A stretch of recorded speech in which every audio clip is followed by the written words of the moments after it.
some point I was a victim.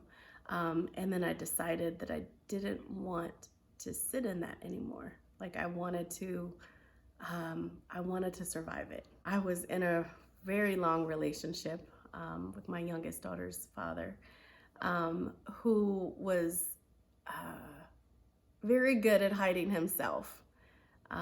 He portrayed a certain version that he wanted me to see, and then it's almost like once he got me, he was somebody totally different. For the first maybe 2 years, there was no physical violence, but there was an enormous amount of emotional abuse, narcissistic abuse. Didn't know what any of that stuff was until I was out of it. It was all just the lead up to the physical violence. The first time he assaulted me, I don't really remember much of it because he kicked me in my head until I passed out. And my youngest daughter, bless her heart, saved me, her and my mother. If it wasn't for them, I wouldn't be here today. I had subdural hemorrhaging. It was a horrible way back from that.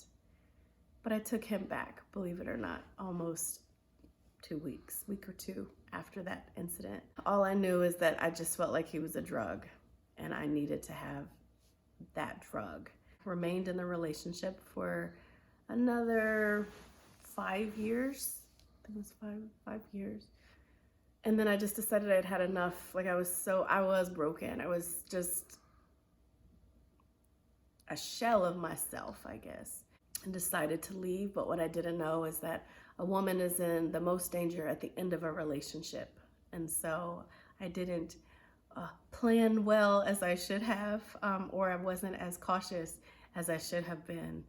And he, December the 6th, 2013, he accused me of cheating. I wasn't, because we weren't together, but he did. And as a result of that, he wanted to kill me. As he had me on that floor, strangling and choking me and just doing everything he could to kill me, I decided to fight back. When I did that, he pulled me up by my hair, threw me in across the room, and split my head open. But for the grace of God, I survived that. That was a long road and journey to where I am today. I filed charges. I stayed with it. It was a lengthy process. It was almost 2 years until he was sentenced. And that was a brutal process. But yeah, I stayed with it, and I wanted to see him pay for what it was that he did to me. And if it could have saved anybody else that he would have met to save somebody else. Here I am, a totally different, better version than I was. I had no clue of what my life could be, the potential of what my life could be had I left him, had I left sooner, had I left, I know you can't go back and replay things, but I just know that the sooner you leave, the quicker your life can begin, the quicker you can start to heal, the quicker you can start to find yourself. I lost all of me. I was gone. My mom said she hadn't seen me smile and laugh in years. Like I just became a broken person.